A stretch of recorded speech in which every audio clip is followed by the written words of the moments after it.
everybody. My name is Regina Roxas, and today, for our thesis in DLSU or De La Salle University, we are going to be talking with a very esteemed guest, Dr. Jarzyna. She is going to be talking about her research regarding parasocial interactions during the COVID-19 quarantine and the digital age media.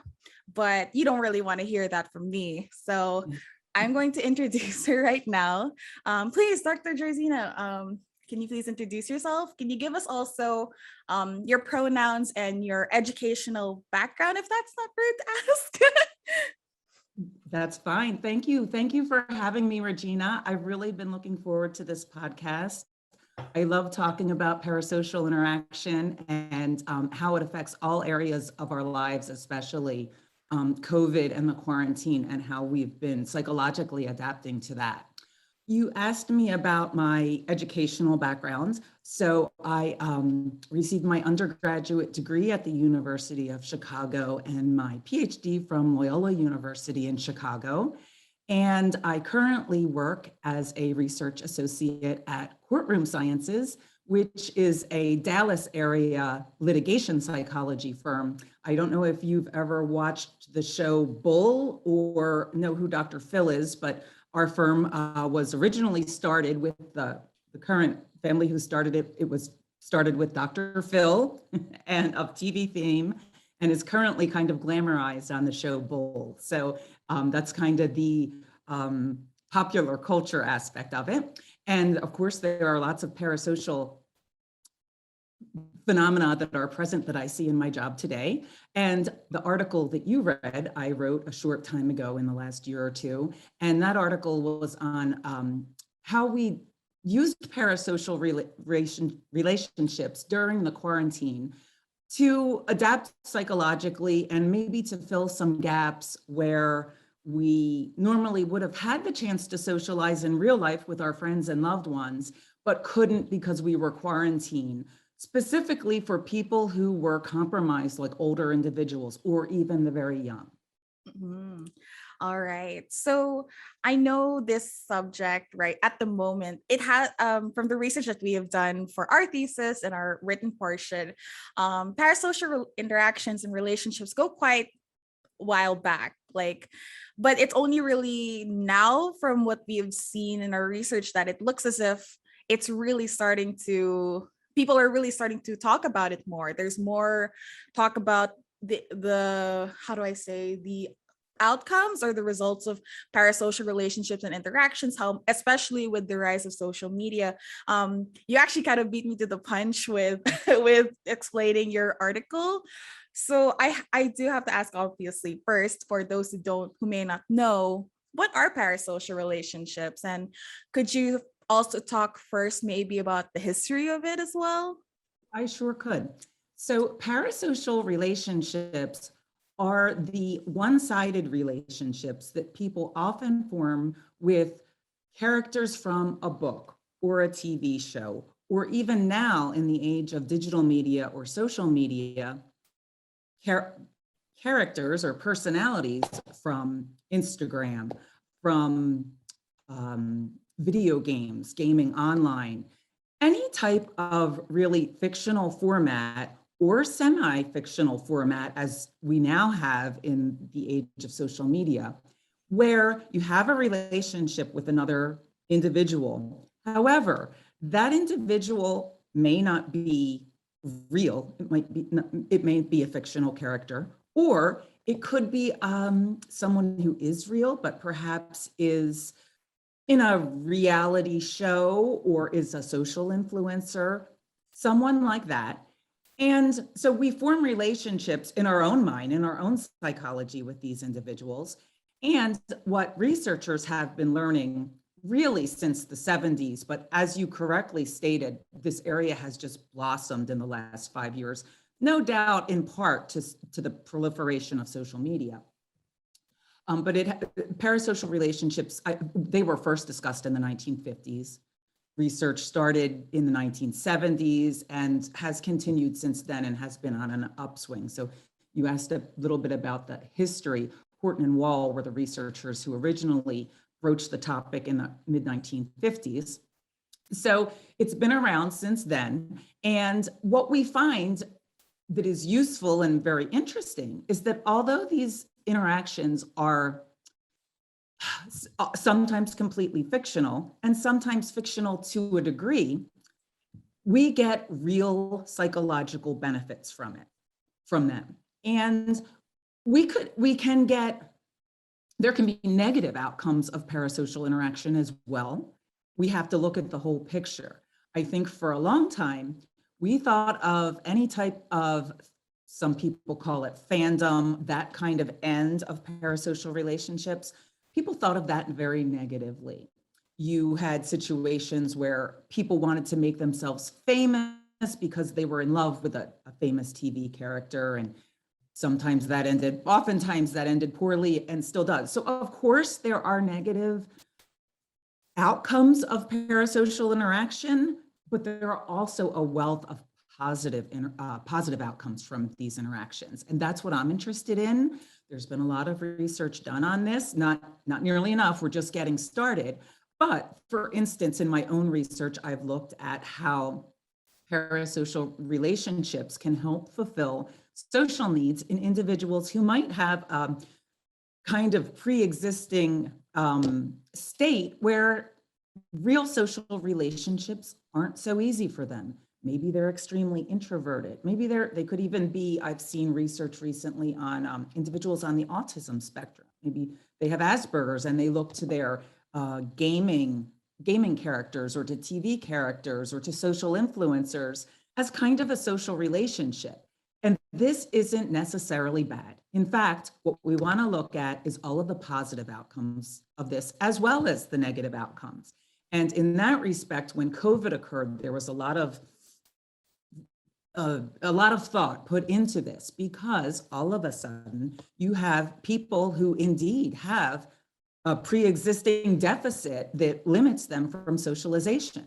Whereas I was looking at individual differences in people and how their individual psychological makeup might make them prone to having a parasocial relationship or benefiting from one. Now we have all over the world a significant quarantine for a long period of time.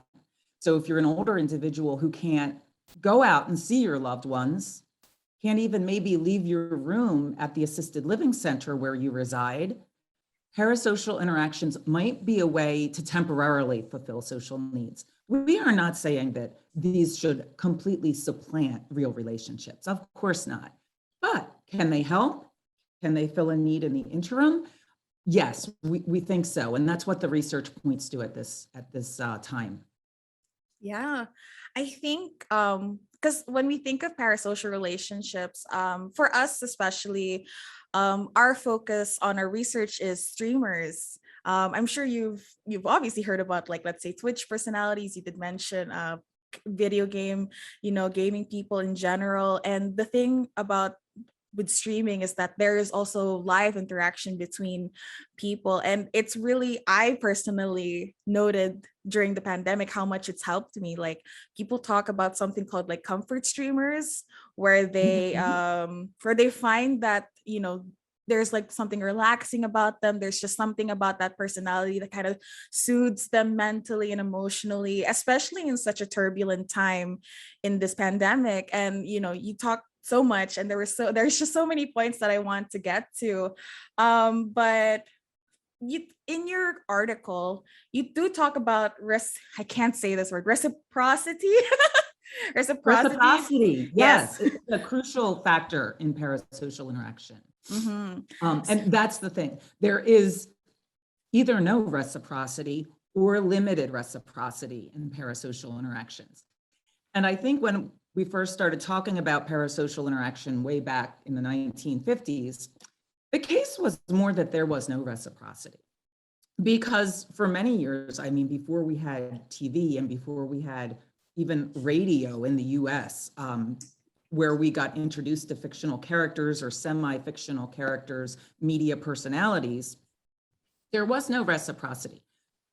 With a character in a book who is completely fictional, you can't have reciprocity because that character can't say, oh, well, Regina, I liked it when you said this, but I didn't like it when you said this. And, so it was complete, there was no reciprocity. As we moved, from radio programs in the US in the 1940s to TV programs in the 50s and into the 70s, there began to be the opportunity for some reciprocity. In the 70s, in the 80s, you couldn't talk to a character on TV, but you could write them fan mail, and maybe they'd send you back an autographed picture or something like this. You could see them in magazines and write to them. And in this way, we first started to have a little bit of reciprocity because, of course, this autographed picture you're getting or the note you get from your favorite TV character, it's not the character himself or herself replying to you. It could be their agent or someone helping them. It could be them. We don't know. But there was also a big time delay. You had to mail it, snail mail, as we call it, and wait weeks for it to get there and get back. So when there's that type of a delay, it impacts a kind of the reciprocity aspect. Now, however, we have kind of instant reciprocity. If you are forming a relationship with a character on social media, maybe a social influencer on Instagram, that person could indeed respond back to you depending on their level of stardom and how many people they interact with. And they might do it personally. And if they do it on Instagram, you're going to get it maybe, a minute later or even seconds later.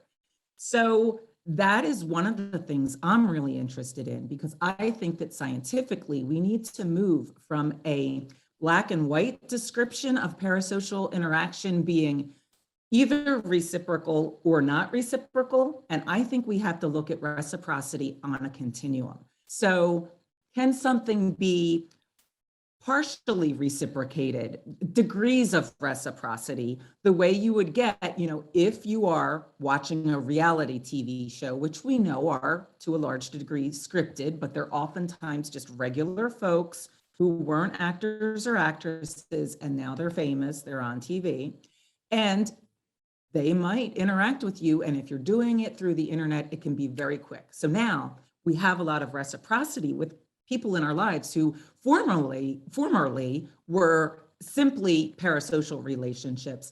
And now they're still parasocial relationships, but there's a little twist on it. They're getting more real. And I think that degree of interaction can be studied from a scientific perspective. So we might look at, well, what makes parasocial interaction so great? I think a lot of it for people with social deficits is that it limits your vulnerability. It also limits how much you have to reciprocate in the relationship. If you have an individual who's extremely introverted, maybe even, pathologically so, might have a mental illness that inhibits their socialization, it's going to be very comforting, and it may be nurturing. It may even be good social practice to have relationships with parasocial characters. All right. So you talked about reciprocity. I do have to ask, now that we've come from a time, like, let's say, like you had said, in the 1950s to 70s with the TV, the whole snail mail thing. Now that we have instant reciprocity, would you say that with parasocial relationships that it has become kind of more likely to occur now that it's happened? Because at the time, back then, again, it was so much slower, but now we've come to a time where it's instant, like you had said. So has it become more likely to happen, especially with social media? We're so, I wouldn't say bombarded, but we're surrounded by all of these influencers, all these personalities. What would you say to that?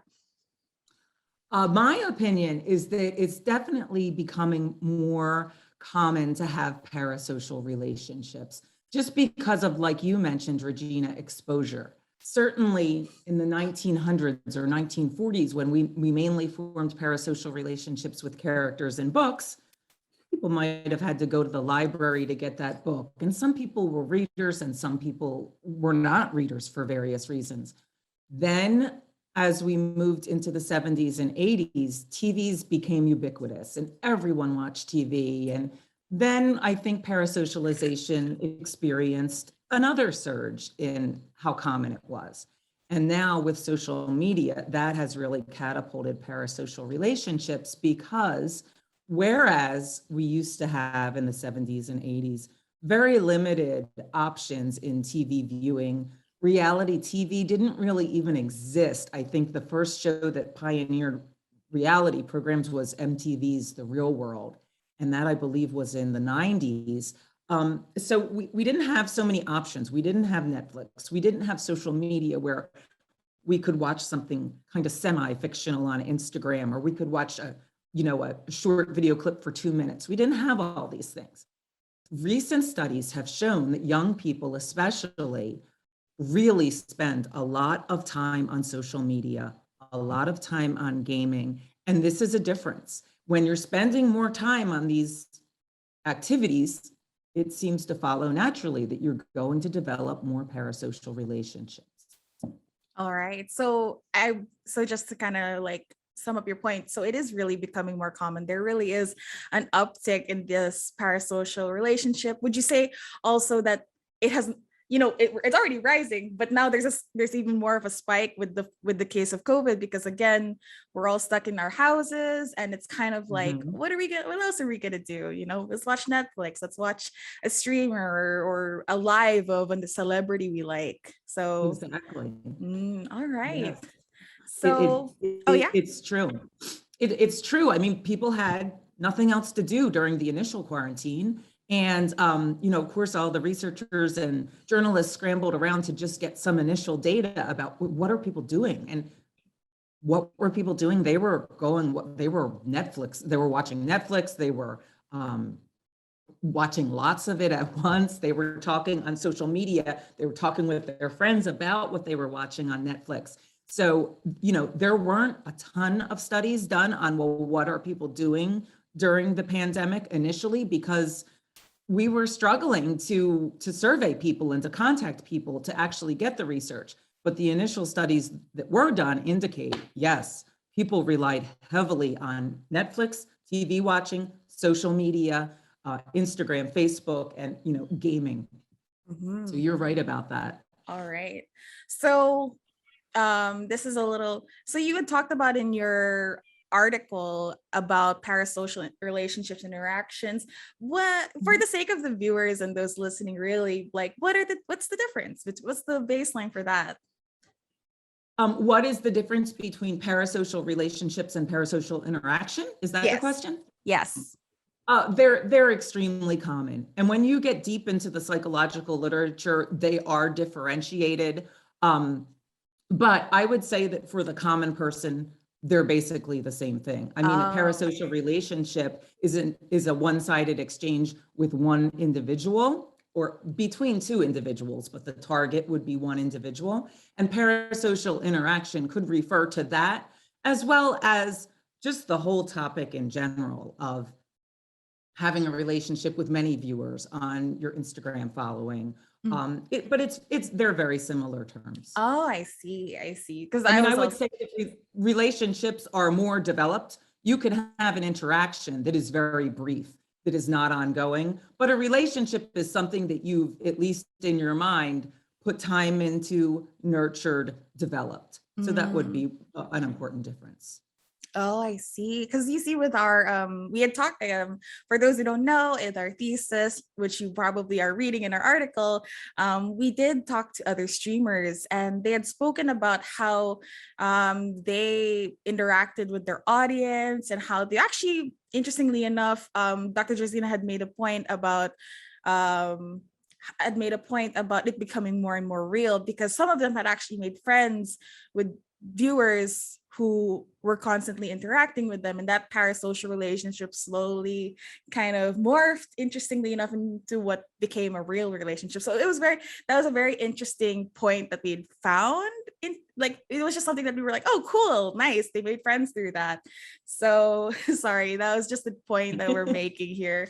But another question that I do have is, how did digital age media and COVID-19, like the whole pandemic, change old perceptions of parasocial relationships? Because, like, again, you had said it was much different back then, so much more different now. And then it's even changed with the whole pandemic context. So how has it changed now, really? I would say that it's changed it in a few ways. One way, I think, is that it's just become more common. It's become more common for people, like we said earlier, to have parasocial relationships or interactions. It's become more common for them to talk about it. And, Twitter has been a huge vessel for this to kind of proliferate. And I also think that there's been a greater amount of older individuals who are nurturing parasocial interaction. I think maybe 20 years ago, it was more common for younger people. And I haven't looked at the particular research on this, but I believe it was more common for younger people to have parasocial interactions and relationships than older people. Older people didn't grow up with TV shows. Maybe they grew up with radio programs, but they grew up with books, and you did see them having parasocial interaction or parasocial relationships with characters from fictional novels. However, I think that because of the quarantine, because the elderly were a group that were so greatly at risk from COVID, and they were so severely quarantined from the people I've talked to at assisted living centers, that really this was one of the few avenues that older people could explore to have some social interaction to kind of get through the pandemic. Again, not to completely replace social relationships, but to kind of tide one over until they were possible, or to augment real relationships. Maybe you had to be extremely careful when you went out of your room at the assisted living center. You had to mask up and you had to stay a social distance. So you could do a little bit of real socialization, but it got cumbersome. I interviewed for my paper someone who was an activities director or an assistant director at a assisted living facility. And she said that it was very difficult on the older individuals she worked with to stay in their rooms and have no contact, or the alternative was socialize with people, but be 6 feet away, always be completely masked the entire time. And these individuals have, they're older, they might have hearing problems. It's difficult to have a good conversation with someone when you're 6 feet away for them sometimes. So there's all these issues that factor in that we didn't think of. So I think that the COVID quarantine really brought older individuals into parasocialization more. And they have always done it. I mean, they talk to their grandkids on the phone, of course. Older people have phones, they use social media, but they're just doing it more, I believe, because of the quarantine. So the quarantine is really or the pandemic in general has really made it so that people are kind of using this as I don't know if the term is right, supplementing their social, using social media. Because like you had said, something that came into my mind is how are you going to have admittedly the elderly talk to each other at a distance when, in my personal experience, my grandpa and grandma, they're so old now. I have to scream when I'm right next to them. How are you going to interact with them? And I imagine also, even if they're talking to, even let's say, their grandkids on the phone, it's so much more difficult. And you're kind of becoming as well. I'd heard this term, touch starved, as well. You can't hug, you can't even shake hands. Such a good point. It's just something to keep you kind of sane until this whole thing tides over, is the hope. So yeah, I can't imagine how much harder it is for them as well. And I see why you would say it is more common now for them, because they didn't grow up with this. This isn't something that they ever really needed. Again, they didn't grow up in a time where there were cell phones, or even if they did, at least it was telephones at best. And it's just kind of really interesting how the pandemic has made it so much more important. I think, for as much as I wish this pandemic isn't happening, it's at least it happened in a time when technology is at a point where, we're from the Philippines. For those who don't know, Dr. Jarzyna is all the way in Chicago right now. She's speaking to us in the morning, early morning, and we're so thankful for it. And we wouldn't even be doing that if technology didn't progress to a point where we could So talk true. remotely like this. My two Yes. other friends, thesis mates, we're all in different areas of the Philippines. It's just it's Oh, at least if at least it happened at a time where we could all talk to each other like this. And it's really great that Dr. Jarzyna is even doing research on this, because I think it's really important that we talk about this, because mental health is such a big conversation topic these days. And mhm. you know, Yeah. the fact it's there's so much stress, and kind of it's such turbulent times. So yeah, Mhm. that's really it's really a great point that I feel really bad about. Oh my gosh, now I have to talk to my grandma. Oh Uh, my god, I feel well, that's bad. what I like that you bring that up because I think, probably in the Philippines, I've heard, I've never unfortunately been there, would love to, but that it's a more family oriented culture and there's a lot of respect for the elderly. And that's something I wish, as an American, I wish we had a little more of that. And one thing I've really liked about social media and the pandemic is older individuals are using their phone, their computers, and social media more, and even just basic technology to connect with their grandchildren or to connect with their children. And I kind of have felt that it's a nice liaison. It's a nice way to bring these two generations together. I think that grandparents are a great resource for young people. We can learn so much from them. And I do think it's a way to connect and to stay connected to our older family members because maybe a young person who's a teenager, they want to go out and party and have fun and see their friends.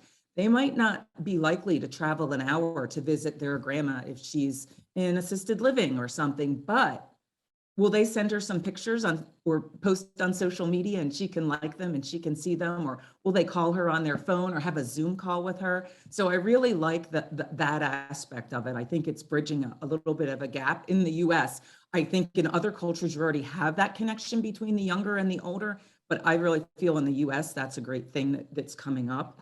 And I also, you brought up people are touch starved, and that's an area that I hope that new generation of researchers go into because you know so much more about this than I do because you grew up with it.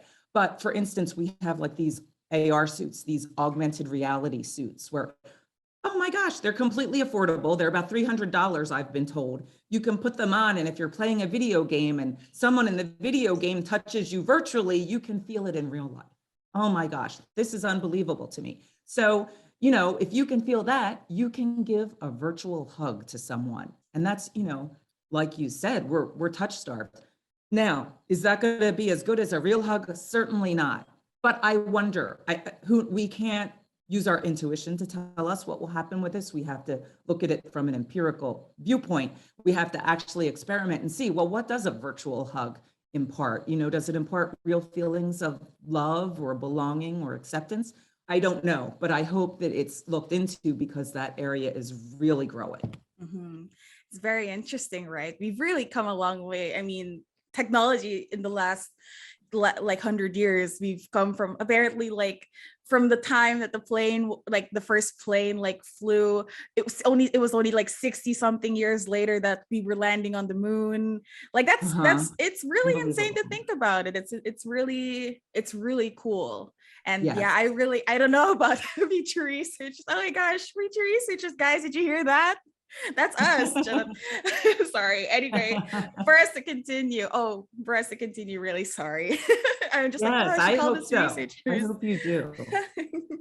um, One thing I was going to mention earlier, if I could, and I don't remember what tipped me off into this area, but I mentioned that when I wrote the paper, I was running my own research business, and I currently transitioned into doing litigation research. So mhm. that's litigation in the U.S. is very common.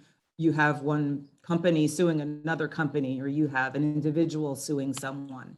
And so a big area that people look at is, well, what happens with juries? Is the jury going to side with how is this going to appear in court? What type of evidence do we have? And that may seem unrelated to parasocial relationships, but it's really not. I've learned just coming into this new litigation research company that there's something called the CSI effect. And we have a show in the US called it's CSI Crime Scene Investigation. And they look at, have you ever heard of this Yes, show? I love that show. So I watched Daniel's as a shaking kid his so head. much. Oh, good. I'm so glad you know of it. So this show is popular. It's been popular for, oh gosh, like 15 years in the US or something. But, they always show you, it's a fictional account. How is the crime scene investigated? What data do we have? What are the biological things we can collect, like blood and other things where we can analyze DNA and have evidence? Well, we started seeing things in the courtroom, such as whereas juries 20 years ago weren't expecting prosecutors or the defendants to have any evidence of DNA that proved someone was at the scene of a crime. Now they do, because they see it on CSI all the time. So, but the thing is, this is fictional. We don't, the police don't always have, forensic scientists don't always have evidence, blood evidence or DNA evidence from a crime scene. That's largely exaggerated on TV. But we see things on TV and we think they're real. We feel like we know the people on CSI. It has such a large following. Maybe people who watch it wish that they were a police officer or a forensic scientist. We develop relationships with them and we feel like it's real. But in reality, that DNA evidence isn't there all the time. It's there much, much less. So what we started seeing in real life is that juries wanted this. They weren't willing to prosecute if they didn't see it, and it rarely exists. So science and courts, the legal profession, have to take in what we see on TV and certainly the parasocial interactions that come from those TV shows and see how it affects real life. Because just how we're affecting TV and relationships with those characters are affecting us in a very real way. It could be how juries decide. It could be something totally unrelated to that, like, whether your grandma is getting a sense of intimacy from interacting with people online, so it really is broad spanning. I want to say that. That's really interesting. Like, I don't, when you had started mentioning it, you asked the question that I also thought of, was like, really, how does this have to do with parasocial interrelationships? And it's interesting that it's a TV show. It's this whole TV show, and like, or I don't know, so now it's streaming, so like it's a whole show in general, and people are like, real life people are getting affected in real courts with real juries. Right. And it's because I don't think I've told you this, by the way, for our course is a communications arts in here in the Philippines. So we really do study the impact that media has on people. And it's right. I had never thought to think that CSI of all things could influence a jury and really influence their decision. And you can Google it. I encourage you, look up CSI effect, and you might Google CSI effect jury, and you'll see all this research that's been done and what happened. It's a fascinating area. And it's not new. I mean, CSI has been around, I don't know how long, but maybe 15 years or so.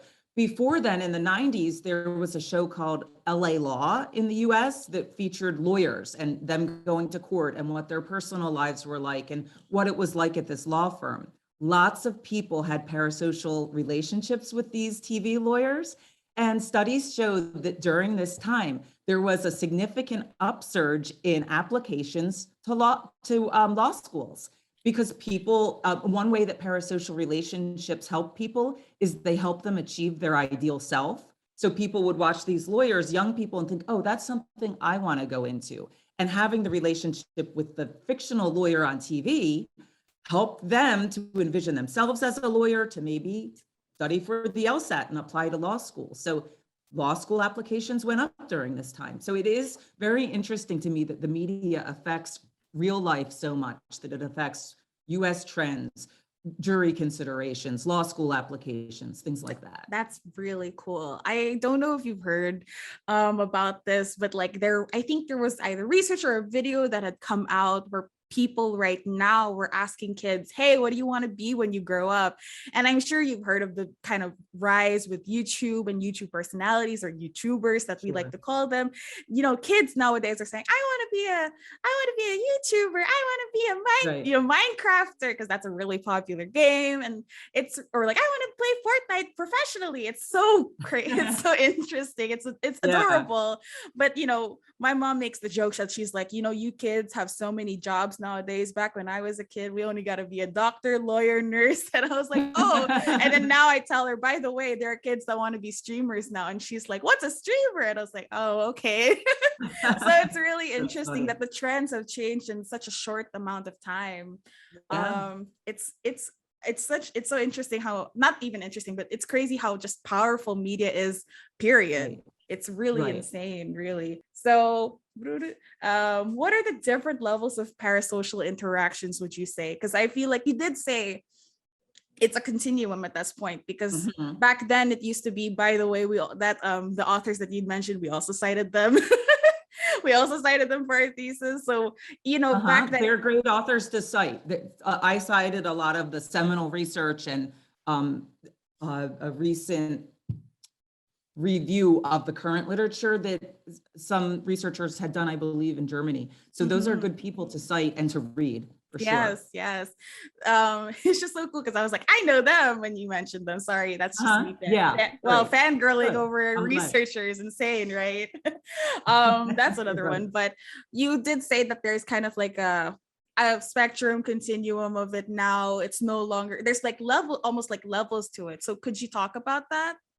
Right, right. Yeah, and I think that's another thing where a continuum is nice to consider, because having a parasocial interaction that is brief and not a large part of your life, of course, has very different psychological ramifications than having kind of an all-intrusive major parasocial relationship that, you know, pervades your life. And people get involved at all different levels. Just the way, you know, certainly there's a pathological degree of having any type of relationship with a fictional character, or with even an actor or actress on TV. Um, where I mean, I almost feel like anything done in that extreme can be bad. But I think that overwhelmingly, we are not engaging parasocially at that degree where you would say. I mean, certainly there are individuals who do, and then that's the type of thing where you want to talk about, well, does this have any addictive potential, or is this unhealthy in any way? Because it can do that. And I've also seen some research about, well, I was extremely involved with a parasocial character, but only for a short time, and it helped me get over a breakup. Hmm, Breakups are a big thing in parasocial interaction. I Like imagine. when a show is canceled, we feel like a boyfriend has, or a girlfriend has broken up with us. And it has very strong psychological effects. Mhm. When characters break up on TV, people take it very seriously. So there are degrees that we get involved. And so I have read research about, well, I was really involved in my parasocial relationship, but it was only for about 2 months. I had just gotten out of a long relationship, and, you know, it helped me. And eventually I couldn't even watch that show anymore. And I got back to dating, and I didn't have time to watch the show anymore. But it really helped me during that 2 month period. So I think it's also possible that if you're engaging even to a great degree with a parasocial relationship, if it's for a relatively short time and it's focused on overcoming a particular difficulty, it could be a positive thing. I spoke about achieving our ideal selves. So we have, you know, our real selves, our imagined selves, our ideal selves. And our ideal selves is, you know, it's a positive thing. It's who we want to become. Maybe we haven't achieved all this, but we want to achieve this, and we're striving for this. So it's possible that during that time when we're applying for law school, perhaps, or maybe trying to get a job as a lawyer, maybe we rely on these TV shows that have lawyers in them and have a character like that for a finite period of time. Mm, that's interesting, because I actually did want to ask, like, you talk about kind of the extreme, and the thing is that um this specific example comes into my mind, but there are many more that I can like kind of list off where, like, let's say we talked about this right in our interview with my other thesis mates. Mhm. This is a cosplayer who is very active on Twitter, the streams. Her name is Meg Turney. But about a few years ago, a fan who was very invested in her had broken into her house, and it was a very, like, it wasn't very violent, like she wasn't hurt, her and her boyfriend weren't hurt. I think uh that person definitely got arrested and everything like that. And I just thought about, like, that must be an extreme case of, parasocial relationships. And there's Yes. also many YouTubers that I've watched who have had to say to their fans, don't come to my house or don't come into my studio, because there was a time, another one, Philip DeFranco, very big YouTuber, he had a person just walked into his studio and no Right. one knew. And, with the, admittedly, I'm sorry to, like, mention this, this is a there are a lot of, like, cases in America where people kind of, like, get shot and everything like that, Yeah. and very violent, like, school shootings and stuff like that, or even, like, Mhm. studio things and happening. And it's very, like, the reality is there, and it's a very terrifying thought that a Yes. stranger can just walk in because they think they know you. Right. So would you Right. say that that's also, I know you kind of said, like, it's kind of not parasocial, but I did want to say, like, is that also Mhm. another extreme kind of, like, Yes. version of it? I do. I think that is the extreme version of it. And like I said, I think when you get that extreme with a number of things, it can be detrimental. And you also asked me to touch a little bit on history. And I think that's a really important thing to say, because there's a tendency now to say, oh, well, we have more gun violence today. And we do. I don't know a lot about that, but we have more guns today. There's more violence and there's more social media. So that's why all these things are happening, where this star's home was broken into, where I heard of an actress was walking her dog and was accosted by a fan, things like this, who was following her on Instagram. I've heard of these things you mentioned. And I think there's a tendency to say, oh, this is something new. This is because there's so much violence, there's so many guns now, there's so much social media. But I don't really think that's true. I think when things like this occur, they really are at the extremes. And I think they speak more to mental illness and mental illness being untreated, than they do to the actual material of parasocial interaction. Mhm. I'll give you an historical example, since you were interested somewhat in history. In the United States in the early 80s, very popular president, I'm sure you've heard of Ronald Reagan, there was an assassination attempt made on him. I'm curious, being from the Philippines and being a younger person, do you know the story behind the assassination of, or the attempted assassination of Ronald Reagan? Uh, Daniel You says know no. anything? I don't think Pat knows either. I wouldn't, I know. I wouldn't expect anyone who wasn't alive at that time to know it, especially if you're from another country. So I'll gladly tell you about it, because it is parasocial. Sure. So I believe the person who made that assassination attempt, his name was John Hinckley Jr. And the reason that he did this was to gain notoriety, was to become famous, because he was in love with an American actress named Jodie Foster. And at the time in the 80s, I think Daniel's shaking his head. I don't know if you've heard of Jodie Foster. She was in Silence of the Lambs. She's very famous here. And she's Yale educated. And so John Hinckley Jr. was in love with her, I believe, and made this assassination attempt on Ronald Reagan to gain notoriety, so she would notice him. And he was, in his serious mental illness. I think he was diagnosed with schizophrenia. I mean, very severe. And of course, Jodie Foster wasn't on the same page with him. This wasn't something she would have wanted him to do. This relationship and the effect it would have on Jodie Foster was completely fictitious in his own mind. And this is extreme. He did have, I believe it was schizophrenia, which is a severe mental illness. And so, but here's the thing, there was that assassination attempt. Ronald Reagan was actually hit. He was hospitalized.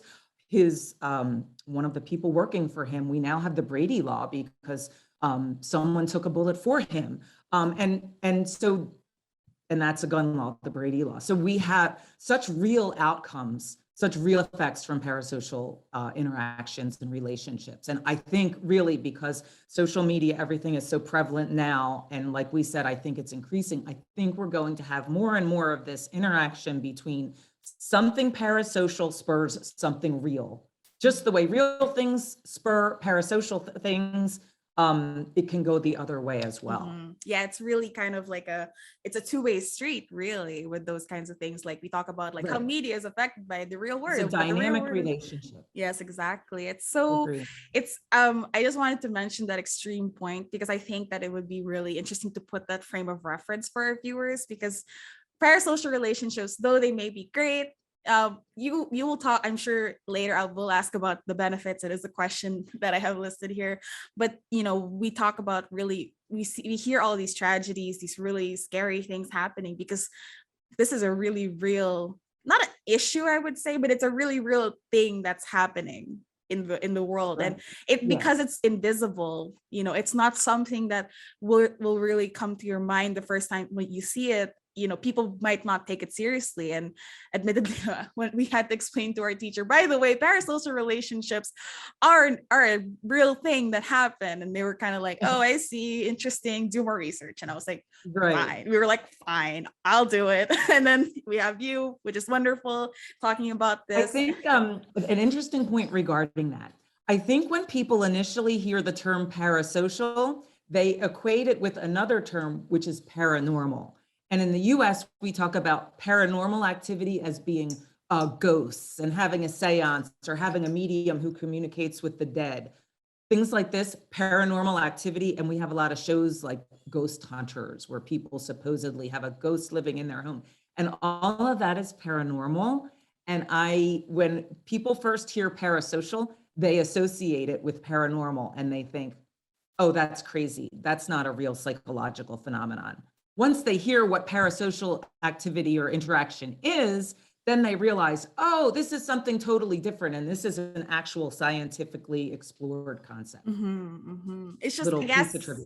yeah, it's like you had said, like there's really an uptick about it, and I think it's starting to become a part of like the common person's, like not vocabulary, but it's something that they really like tend to know Yes. about now. Like I've seen a Yeah. lot of younger people on Twitter talk about like Yes. parasocial relationships and how people seem to project on them, because that's a Yeah. really common thing. Because our streamers had talked about that, like how they tend, like there's this like image projected on them, that there's this like, some people, they have to set boundaries very clearly from the get-go. By the way, what I'm doing is not entirely real. I don't know if you've ever heard about VTubers. No, I haven't. Maybe this is something that you should take note, because these are virtual YouTubers now. And these are people who kind of have these are like people who are behind kind of a mask, I would say. It's a virtual mask. They kind of like it's usually anime characters, and people are starting, and these are people who have like sometimes completely fabricated personalities. Like these are like actresses and actors kind of like taking on a persona and creating, like, by the way, I'm like, there's like the girl who's like, oh, I'm a demon girl from this place and from hell or whatever. And then people are so fascinated by this personality, and it's really like, and it's, it's not real. The girl's not it's not a demon girl from hell. And it's just really interesting that there's this whole new kind of breed species of YouTubers and streamers. And it's just something that I was like, oh, interesting. And again, people are very drawn to them because it's really not real, because a lot of people who are personalities, they show just a different side to them, but this is just completely new. So yeah, oh, sorry, go ahead, please. Even in the litigation psychology field that I now work in, there is overlap here, because, when you used to do jury research, you used to and you still do, bring in actual people who might sit on a jury and see how they feel about a court issue at hand. Then during the pandemic, it moved to, oh, we have to do this virtually. We can't have you come to a building or a hotel and sit down and interact like a real jury. We have to have you come in by Zoom. And now, of course, what has happened from having people do it on Zoom, sometimes now I've been told that instead of having a real juror's face appear, You might have an avatar appear and act as, that is, representing a real jury member. So it really, it just pervades our whole lives. And it's really, it's not as if these are things that are totally theoretical and scientific and they don't have real world outcomes. They're seen in the legal profession. They're seen in geriatric care. They're seen in a variety of ways that really affect our lives. Yes, yes. And again, it's making real world results. I think that's Right. something that's really important to notice, that it's Yes. really making real world results.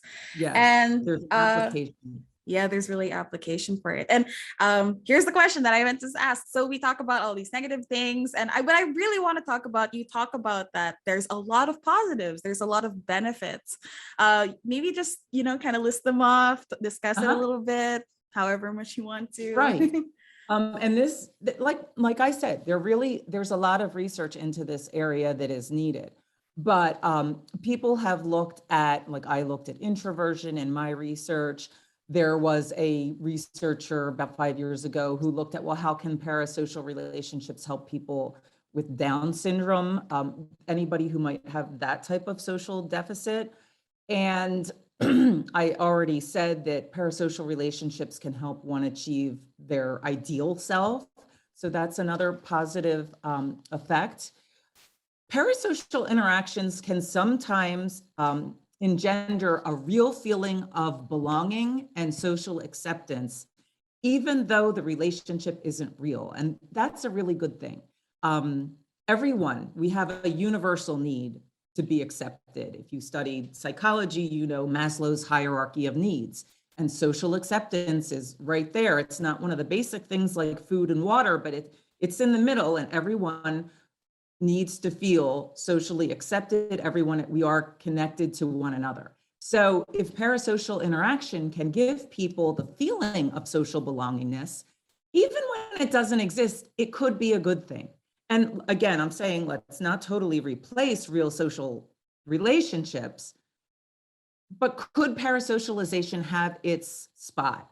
Could it be good in certain circumstances, either when achieving your ideal self, or if you're extremely introverted and have a problem feeling socially accepted, if you're perhaps on the autism spectrum, all of these things, and it could be for someone who just, doesn't even have a chance to socialize very often, parasocial interactions can be helpful. One thing I thought was really neat, and I touched on this in my paper, was that parasocial interaction is being used for astronauts as they prepare eventually to go to Mars. So when they started having these pseudo voyages to Mars to prepare for eventual real ones, they realized like, oh my gosh, it takes like 5 months to get to Mars. That's a heck of a long time to be in a spaceship with with 5 other people and to be away from your kids and your friends and things like that. And one thing they found was that indeed they were expecting biological things, physical illness, to interfere with people being in the same small enclosure with the same other individuals and isolated from their family and friends. They were expecting physical illness and serious problems, like they were looking at heart rate and blood pressure and all these things. But what came up was the psychological and social problems that it caused. Really, the challenges they faced were largely psychological. And this was not your average individual that was chosen to participate in these Mars studies. These were people who were psychologically sound. They were really stellar psychologically, and yet they had problems with this. So now in preparation, what do people pack? They call it their parasocial backpack. They pack when they pack for the voyage, which is really an experimental voyage. They pack things like pictures of family and friends, pictures of their spouse, pictures of their kids, of their dogs. They pack they pack books, their favorite books to read that have their parasocial friends in it. They pack videos that they can watch. So they are much more reliant on parasocial relationships to fulfill their need while they're on this experimental voyage and eventually perhaps on a real voyage, because they can't have real social interaction with people they love. I think it takes 20 minutes for a message to get onto a vessel going to Mars for it to be transferred from the vessel to Earth and back again. So that's a really long time to say, I love you, honey, and have it returned back, you know? Mm-hmm.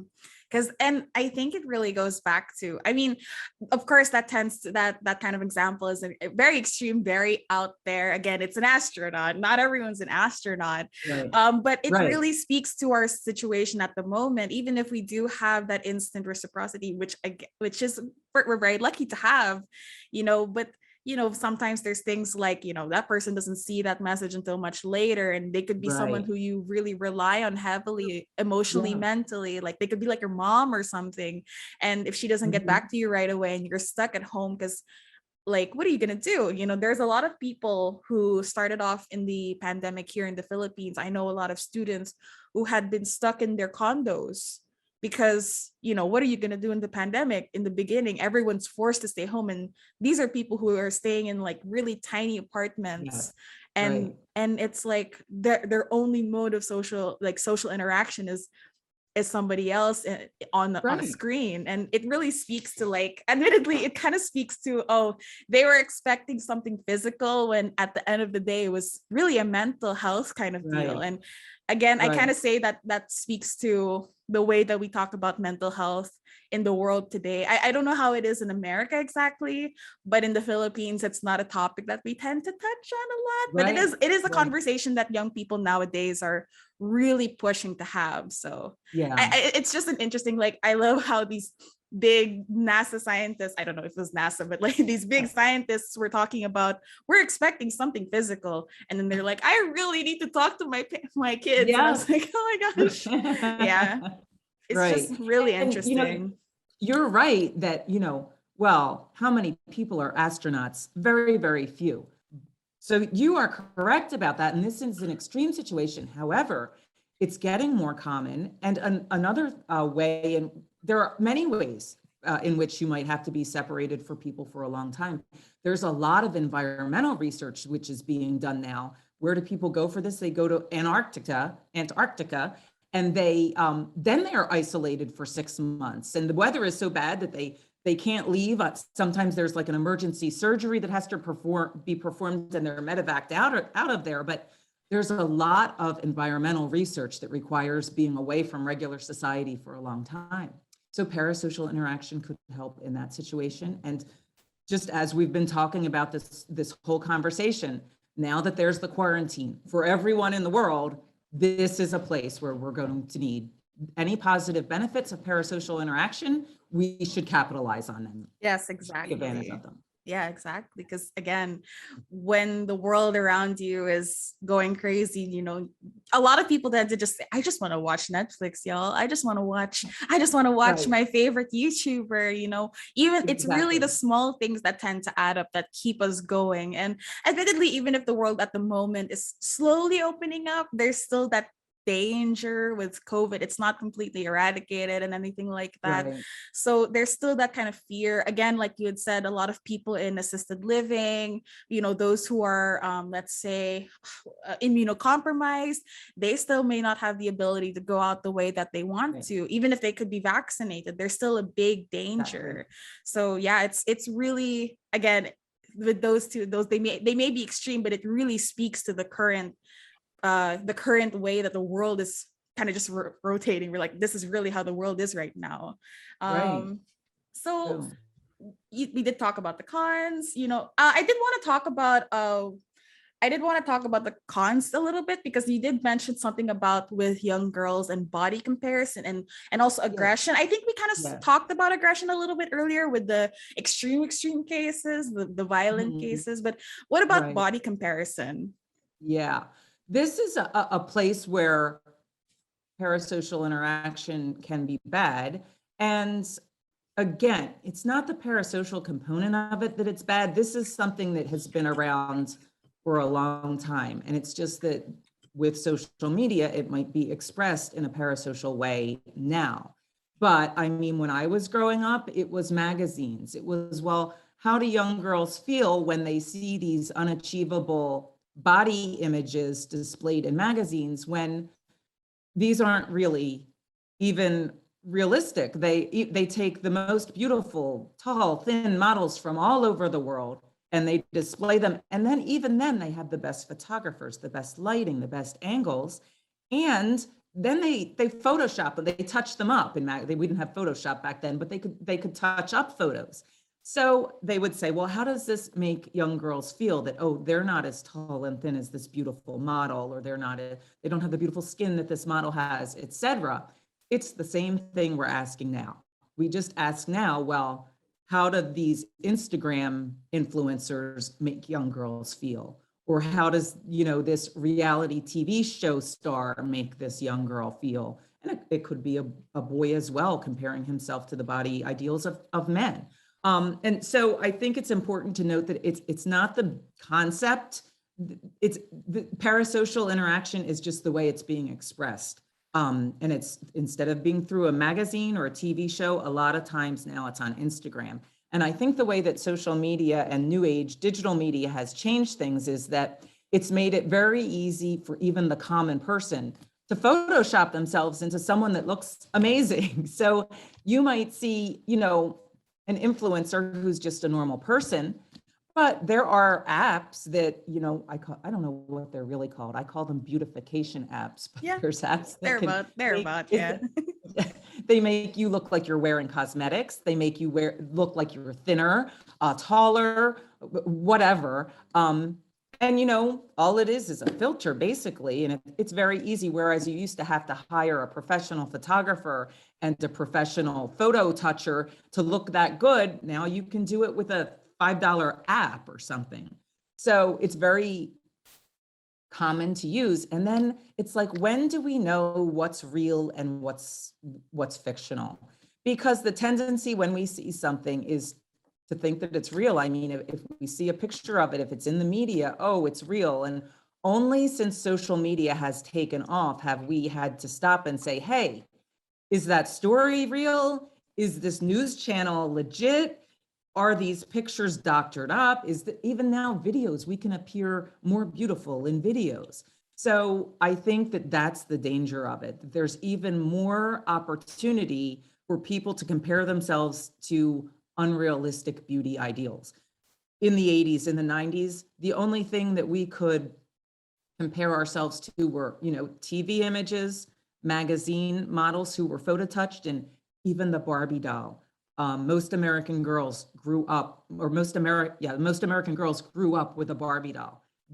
There was one point, it was probably 20 years ago, where they discovered that Barbie's body is physically impossible. You couldn't have a body structured that way, legs that long with a waist that small. If this was a real person, if you scaled this to real life size, she would fall over. So that's the extent to which things are made, they're made beautiful to a point where they're unrealistic or even impossible. Yeah. So I think, that used to be Barbie dolls in magazines. Now that's your best friend who's on social media and looks 20 times better than normal. And everyone thinks, oh, why don't I have that? And I talk a little bit in my paper about the Arab Spring. Part of what happens is that people saw how others had it. Some of this was real, and there were good reasons for people to be upset that this wasn't allowed or achievable in their own country. But some of it was fictitious. People on social media in different countries made themselves look like they had all this opulence and all these wonderful things, when in reality, it was just for the Instagram picture. Yeah. So we have to really look at, the extent to which what we're seeing is real and how that affects us. Yeah, because I really think it speaks to the power of visuals, because there's a lot of talk about, I don't know if this is exactly in the academics, you're correct, but like we're very visual people, creatures. Right. And when we see something, it's, it's something that we're like, that has to be real, because if we see it, we believe it. And that really just speaks to the power of visuals. But on the opposite end of what you talked about, so that is a con, but there's also a benefit, because there's the body positivity movement. There's talk about diversifying models, body types, people, gender identity, et cetera. And we back then, it was of course at a time where there's just one look. It's very tall, skinny, pretty, light skinned, at least here in the Philippines, light skinned, But now we talk about here in the Philippines, how the term is called Morena, which is a Filipino like term for someone who is much darker. So I'm technically a little Okay. lighter, but these are people who are, again, much darker because again, we're in the Philippines. We're tanned to all heck. So that's really it. And there's that movement. And I really think it's interesting that, if parasocial relationships and interactions have the ability to kind of narrow it down, I think now with those kinds of movements, we also have the chance to diversify and really make a Mhm. change and say, hey, beauty is not anymore one look. There's so much more beauty out there, physical and all, and everything like that. So yeah, I think that's really interesting. I think that's an excellent point that you bring up about, there's also the body positivity movement. And I think this is actually really apparent on social media too. Not getting nearly the number of hits that the good looking people are getting, but it's getting a lot of hits.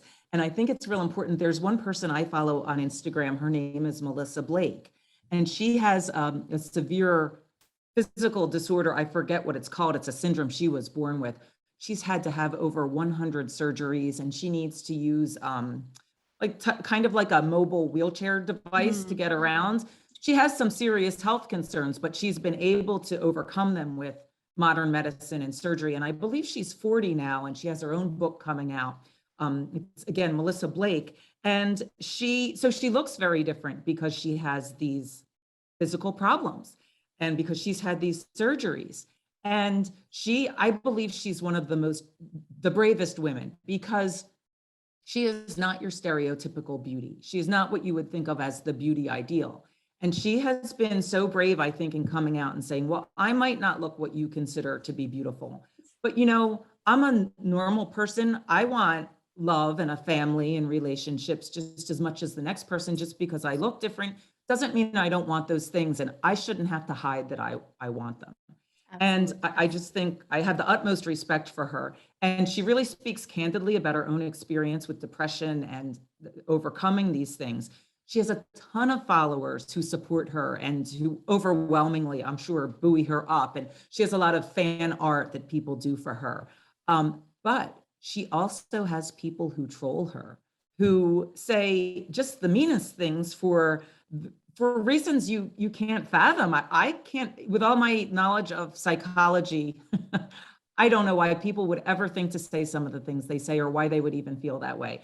But they do, and they troll her. And she actually turned it around into a positive where she catapulted her Instagram career, I believe, by taking advantage of those trolls because they said terribly mean things to her. And one of them was, I don't ever want to see your face on Instagram. Why are you torturing us like this? Something to this effect. I'm paraphrasing. But she said, oh, yeah, you don't want to see my face on Instagram? Well, a lot of other people do. I'm going to take a selfie every day and post it. And her Instagram following just mushroomed. And now she's got her own book deal, and she's been in the New York City Fashion Show, in her wheelchair because that's what she needed. So I really think she's like at the head of the body positivity movement and also the disability. I don't know what you would call it, the ability movement. So I think you're really correct about that, and that she's definitely a person who's at the forefront of that. Yeah, that's really beautiful, actually. And I think another part Yes. of parasocial interactions and relationships that's interesting is that I personally follow this person. I think I'm sure you've heard of like Tourette syndrome, right? Like the whole tics and everything. There is a streamer who is very prevalent on the on Twitch as a gaming person and just as a personality in general. She has Tourette's, and she has very intense tics, sometimes tic attacks that occur on stream, and people can see that. And it's Wow. very interesting that people now, Tourette's is something that people tend to know about now. Like all of these, other disabilities, other mental illnesses are coming up. People talk about depression openly. These kinds of conversations are making kind of the environment that people are in a lot safer for people because these personalities are coming out and talking about it, just like your person Melissa Blake.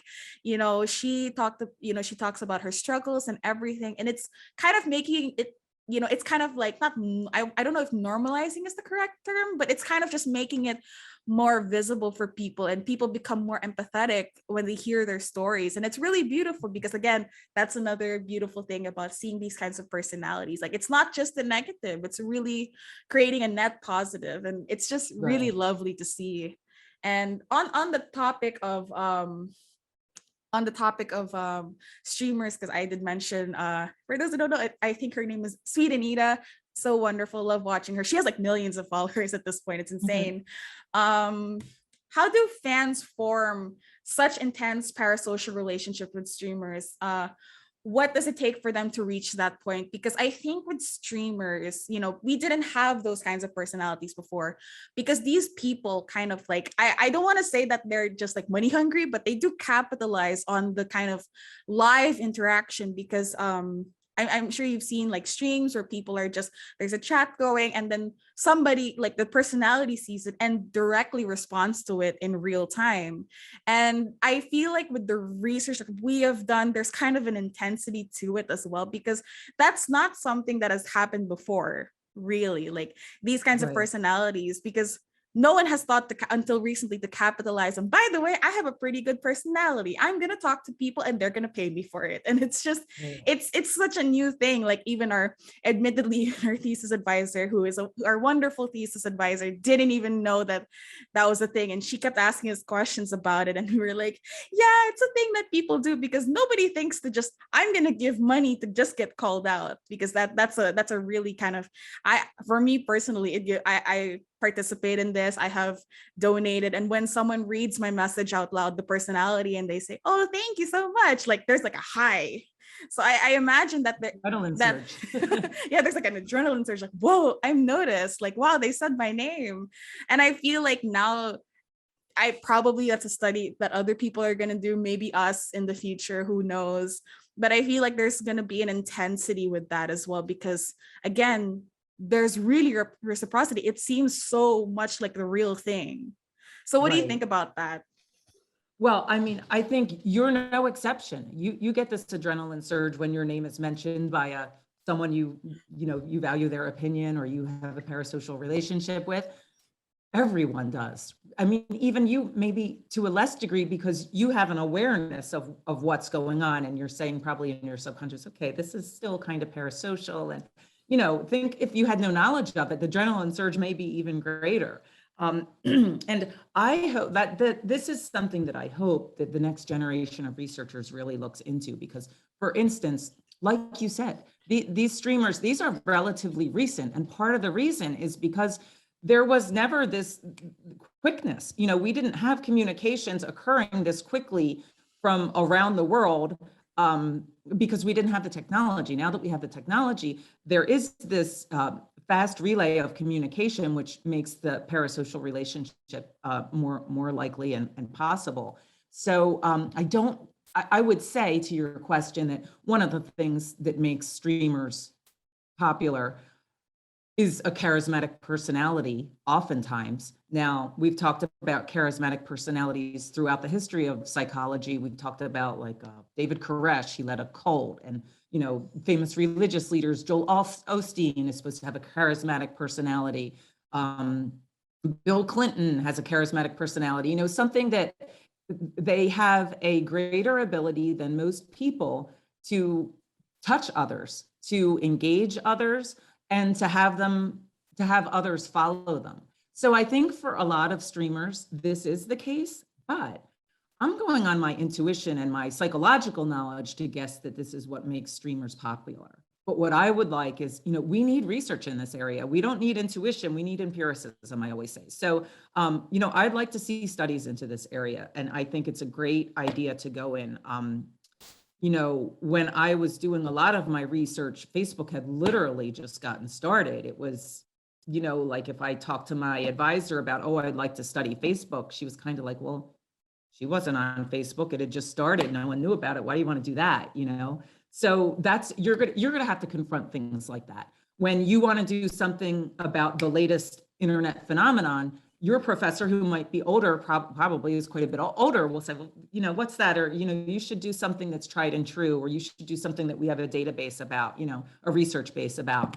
And I say, don't go with that. I say, pursue these things, because this is where things are going. They're only going to mushroom. They're only going to get bigger. And I hope that, you know, that's my opinion about your question, is that it has to do with the charismatic personality. But I also see instances where it's not necessarily a charismatic personality. And then I want to know too, what's making this influencer be so popular, or the streamer be so popular?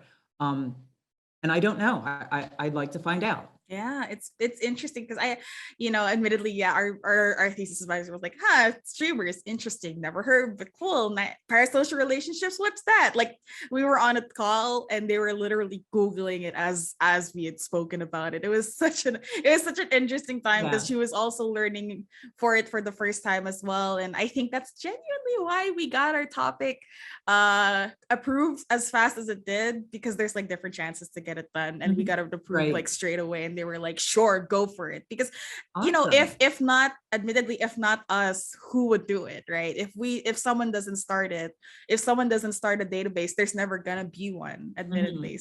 You know, someone else is. It's interesting that you kind of had the same experience with your advisor for Facebook, which is 20 years ago, you know. So yeah, it's very interesting. I love how, like, again, technology is moving in such a fast pace that, you know, we've come from like, wow, Facebook, and that's, you know, I'm not to be offensive, but like, this is like, it's quite an older generation social media, you know, even though admittedly in the Philippines it's incredibly popular, like everyone has it and everyone has to have it. I know that that's not the case in the States, or at least that's from my experience. It's pretty popular, and but you're right, it is more something that young people are not as into as middle-aged people, or I think a lot of older people, you know, as they became retired and the boomers wanted to reconnect with people from the past. Makes sense. Really amazing. Yeah, it's very amazing. And you guys grew up with it, so it's not amazing to you, and you're more about, okay, what's the next step? What's the next level we're going to push this to? Yeah, that's great. That's the natural process. It's really like that, you know, you got to come with it, get with the times, really, you know, well, whatever. But it's just interesting, really, that we've come this far. And wow, 20 years, Facebook, oh my. Sorry, I was just like, wow, that's quite old. I don't think it's quite 20 years. I don't know, maybe 2006 or 2004, but yeah, it's been around a while now.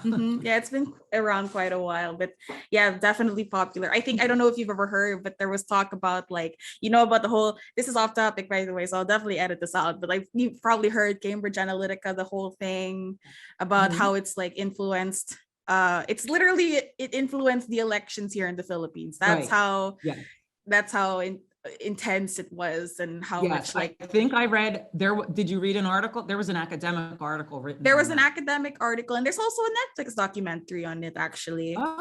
Yeah, they talk about how Cambridge Analytica wasn't like, and then there's talk about how now the trolls know what to do, and there's a whole thing about the elections coming up here in the Philippines. It's very intense. It's a whole thing. You know that Netflix show? Someone find it was required for me. No, it's okay. I will definitely get it. It's called The Great Hack. The Great Hack. There you go. Yeah. Yes. Okay. I want to watch that. The Great Hack. It's a good one. It's a good documentary. Is that HACK, The Great Hack? Yes, The Great Hack. It is on Netflix. Yeah. Yes, there you go. Thanks, Daniel. I was required to watch it, and then there was a whole study on it. Anyway, sorry, I was definitely gonna edit that out, but yeah, it's a whole thing. It's just so interesting that I was like, wow, we're talked about on media, the Philippines, but it's for manipulation of our elections. Ooh. But yeah, a lot of that. It's a whole thing. But anyway, sorry. We'll get back to the topic at hand. So you do know that I think I did mention this in our email correspondence, our talk about our thesis really is about streamers. And I know that is a new phenomenon, and this is something that we just want to hear on your knowledge. I know that you do want to see more research on it, but at least in your opinion, you know, with the rise of streamers in recent years, do you think that there's kind of a stronger pull with their communities and fans, because again, there's the reciprocity. There's actually this thing that streamers tend to do, like it's like a checklist that they have to do, like start a channel, start talk to your chat, and then there's I don't know if you've heard of Discord. No, have It's not heard of that. Discord is just like this kind of gaming platform, because on Twitch, again, it's mostly a gaming platform, and it's like a gaming like application on that you have on your phone or your computer, and there's like little communities, and you Yeah. create one so that you as a personality can talk to your fans in real time. So like someone posts a message in like a little like forum type board, like a chat, like Mhm. old AOL chats kind of deal, and it stays there, and then the personality sees it and responds to it, and it's not like back then where you're like, oh, it's probably an agent, it's probably this, because there's kind of this idea that to develop your community to become bigger, you have to interact with them, maybe not constantly, but definitely more than the traditional, what we call the traditional celebrity, which is like a movie actor or a musician and Mhm. stuff like that. You're not going to see Taylor Swift do that, but these people who are very tech savvy tend to do that, because that's a Mhm. way to really build your audience, because that's the appeal of streamers, is Right. that, at least in our research, that's the appeal of streamers. It's really that reciprocity, and I just wanted to hear what you think of that. Like, do you think there's a Yeah. pull or something that's like more kind of like potent with when it comes to streamers? I think there is. And I think, and like I said, I'm not an expert on streamers, but I know a little bit. And I think that the community aspect is really a big part of that pull. It just speaks to what we're getting from parasocial interaction. I mean, it speaks to our, like Maslow said, our need for acceptance, for socialization, for human interaction. No man is an island. And I think to more than just having one person to interact, being part of a community is such a human thing to desire. I think that may be part of the pull. And I'd love to see research about how the community aspect affects parasocial interactions across cultures, because Asian cultures, Filipino cultures, Japanese, Chinese, they're known to be more communal than Western cultures or American cultures. Unfortunately, we in America have a very individualistic culture. So I'd love to see, how do Americans respond to streamers as opposed to Eastern cultures? Is there a difference? Is that because of the community aspect? Are Americans going to crave that sense of community less than Eastern cultures? I don't think so. I think we are missing that component. Maybe we'll crave it more because we don't have it as much in real life. But again, I'd like to see what the actual research on that would bear out. All right, guys, we know what to do, by the way. That's our new topic. Yep. Because it's just so interesting, because I know that it's so great to hear from, admittedly, Western perspective is very prevalent, and admittedly in the Philippines here, especially in our university, there is a heavy emphasis on creating it in the Philippine context. So admittedly, that's why we got local streamers. But this is still Uh-huh. such a global thing that is happening, global phenomenon. It's something that's really speaks beyond just cultures. And again, it's just great to hear from someone who isn't just from here, because admittedly, Yeah. I will edit this out, because I don't want it to seem like I'm slandering, but there's not any research on this here in the Philippines. Uh-huh. And I think it's really just Right. us doing it. Like, Uh-huh. I had I to. greatly value it because I don't get to hear an Eastern perspective on this. Practically all, I did read the article on the Filipino elections. I don't get to hear any of this. I only get it through, like, if someone from China contacts me directly. I have not read a lot of research on this, and I think it's really valuable. So for me to hear your perspective is great as well. Yes. Yay. Ooh, it's so interesting, because yeah, it's just I had to do a whole thing on Facebook, because I knew some people who could probably connect me, and they were like, by the way, my friend who is also studying at least her master's at the moment for psychology, She did mention like, I don't really think there's any Philippine context. You might have to go abroad. And that's the whole catalyst for me emailing you. Like I was like, oh no, it was in a desperate attempt to be like, someone has to talk to us. We need somebody professional at least. Well, good for So you for taking the initiative. it was That's terrible. awesome. Yeah, I'm sorry. It was just really terrifying because I was like, what if she doesn't respond? Well, I wasn't expecting a response really, but thank you again. Sorry. We're going to say that a million times. Thank you so much for this. You're more than Sorry. welcome. Thank you. Anyway, sorry. So with that, with streamers, we're almost done. I swear I did not expect us to go as long as it did, but we're just having such a wonderful conversation. And I just genuinely and just I love hearing from your perspective. But finally, two more questions. How do you foresee the future of parasocial relationships now that social media is kind of closing the gap? Because again, we talked about streamers and instant reciprocity. Where do you, at least you don't have, again, your opinion, where do you see this? Like, where do you see this in the future? Are you speaking to parasocial relationships, or are you speaking to research about parasocial relationships? If it's okay, you can talk about both, really. Okay. Well, both you and I have said that we think that parasocial relationships will probably increase just from mere exposure and opportunity. So I do think that that's true. And I think, though, that we'll learn more and more about it, and we'll know kind of the pros and cons, and we'll learn, more precise information about it, such as, well, when is parasocial interaction good? When is it bad? What can it do? What can it not do? Or when does it harm? So I think that in a way it will wax and wane. There will be periods when it's more common and less common, but just the way kind of anything kind of goes up and down in reality. For instance, Facebook, there was a time when it was like just growing unbelievably. And then there was a time where people kind of said, oh, there's some problems with this. And, oh, this might have caused problems with our election, and people pulled back. So, I perceive all kinds of changes taking place. I just think that's the natural things for most social phenomena, at least, to undergo.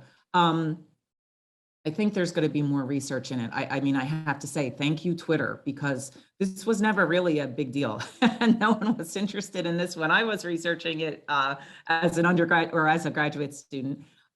So I do think that the research into it is going to grow. The fact that it is trending on Twitter means that this is something that everyone is interested in. Sometimes in the academic world, we get the,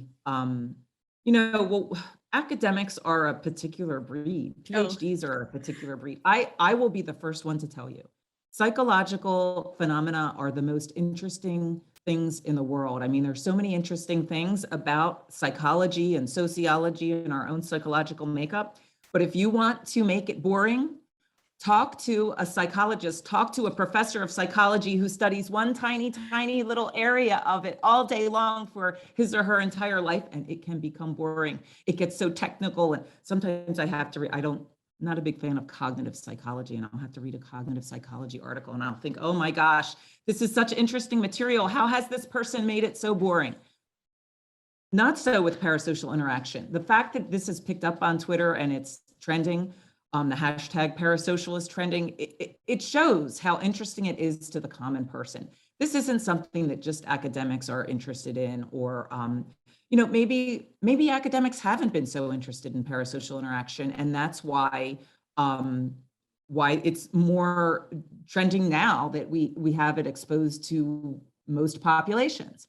So I'm looking forward to what that holds now that everyone knows about it, and we see that it is something people really do and are interested in. I'd like to, we're going to see where that takes us. That's going to cause changes.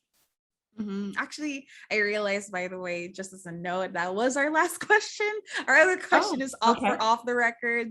But it's just, sorry, just to get back to your point, by the way, I think that's a great way to close off, because really the future of parasocial relationships, it's like you said, it's such an interesting topic. Maybe right now the academic world hasn't really picked it up, but I think at least with us, I would like to think that we are somewhat part of it, even as undergraduate students. It's not exactly like a research thesis that like totally with the big words and the whole shebang with the charts and everything like that. But we are trying to make this something more like more aware. We want to bring more awareness to this because, in our whole talk just now, we spoke about so much. We spoke about the effects that it has, the real life effects, the intense effects, the positive, the negative, what it really does for the world, for us, especially now in the pandemic. And I think it's such an interesting thing that right now that you did something on the pandemic, because it's going to be, when we look back at it, like let's say 50 years from now, and we see this little pocket of all of these academic research on the pandemic, like it's such an interesting topic, because this is I doubt, God forbid, we have another pandemic, but it's Daniel's face. Entirely possible. I mean, it is entirely possible, but God forbid, am I right? Yes. Like we You are really right. hope it would really suck to happen again. But it's just like, it's kind of like a snapshot of this time in history that, we're going to look back and think, wow, we had to wear masks every day. Now look at where we are. It's such an interesting time, and only research like yours and articles like ours can really come out at a time like this. And it's just so interesting to read about. And I really am so, so thankful for you talking to us about this and really expanding and giving so much background and so much more things to think about that I hope that we will focus on in our long form article later. So for those listening, I hope you do take the time to read about what we write. And I will send this to you, Dr. Jarzyna. I hope it's good enough, but I would love to see it. And the video and any writings about it, or the podcast, I guess you would say, instead of video. I think you've all done a great job, and your enthusiasm about the topic really comes through, and it made it so easy for me to talk about. So I'm really excited to see the final product. All right. So I know I don't know if this is like normal. You are a very professional person with, you are a doctor and everything like that. But there's something that we do called, that we did for our streamers that people have been doing now, called like plugging. So if you have any, like, let's say maybe the academic world, there's another version of it where, let's say, would you like someone to read your article? Do you have a Twitter or something like that to say, hey, by the way, while I'm on this platform, here's the things that I do. So would you like to like plug yourself, or like how, like kind of advertise anything? Oh, yes. I would love to. And so I used to run, in the last year, I changed, kind of took a professional new direction. And so I used to run my own company called Psyched Up in Chicago. And that's when I wrote the paper, and I did kind of general psychological research. Could have been in a variety of areas, but I've recently transitioned to doing litigation psychology research. And I mentioned that I now work for Courtroom Sciences. And so this has to do more with, it's very social psychological. These types of firms hire social psychologists like me to predict jury behavior, to help with their trial themes in court, because in the US, we have a society that we go to court all the time compared to other countries.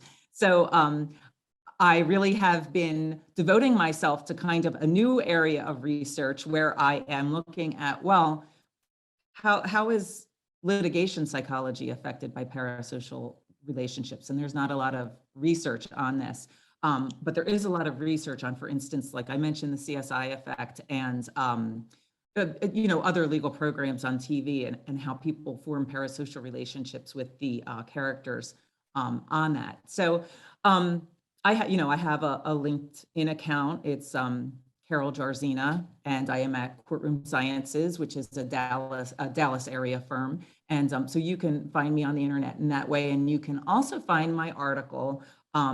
If, for instance, you were to just Google COVID parasocial, my article would probably come up. So you would see Carol Laurent. My whole name is Carol Laurent Jarzyna. And if you Googled that in association with parasocial and COVID, the article would definitely come up. I'd love for everyone to read that article. It's quite long. It's probably quite boring for the average person, but a lot of people have read it, and it sparked a lot of, for me, interviews and some podcasts and things like that. So thank you for the opportunity to promote those things about myself. That is very thoughtful of you, and I appreciate it. Yes. I think that's it, really. Thank you so much. Thank So we're gonna you. link everything in our article for you, so people don't really have to Google. It's something straight. They could be, they could find you just straight up. Dr. Jarzyna, by the way, is so kind and so wonderful to speak to us at such an early time for her. So we're very and such thankful. a late time for you. It's all right. We're college students. It's normal for us. Yeah, you're young. So anyway, I think that's the end of it. So this is our podcast for our article, and I think that's really where we're gonna end. Thank you so much for those who are listening. Thank you very much, Regina. Thank you, Patricia and Daniel. I love talking to you, and I wish you the best of luck with your research.